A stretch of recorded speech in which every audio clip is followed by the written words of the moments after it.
the young doctor strolled among the various antiques. He'd visited the old shop out of curiosity more than anything. Recently moved to London to work at one of the newer hospitals, he'd bought a house and was looking to get some decoration to what would be his new private study.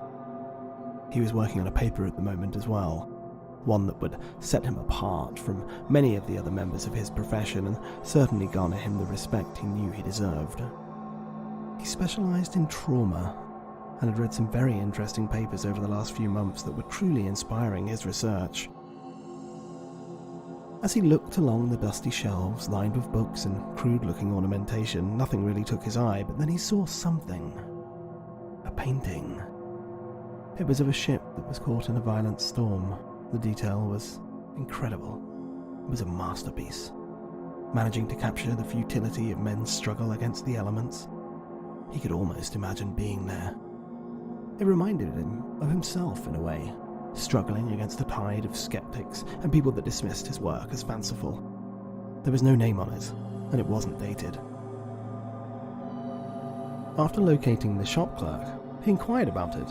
The clerk was unaware who had painted it. In fact, it had only come into his possession a few short years ago when a young lady had come in to sell it. Apparently it had belonged to her husband. He had, unfortunately, suffered some kind of terrible mental breakdown and then shortly after passed away. In her grief, she had decided to sell everything and move away to start a new life away from London. The painting was a bargain the young doctor just had to have. At this price, it was practically being given away, and besides, he knew exactly where it was going to go. It would sit proudly on the mantel above the fireplace. He shook hands with the dealer, thanked him for the painting, and left the shop with the painting tucked under one arm. Strange, his hand was wet.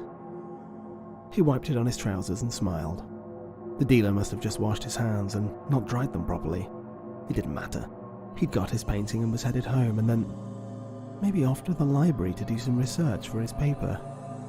Besides, it's not like he was going mad.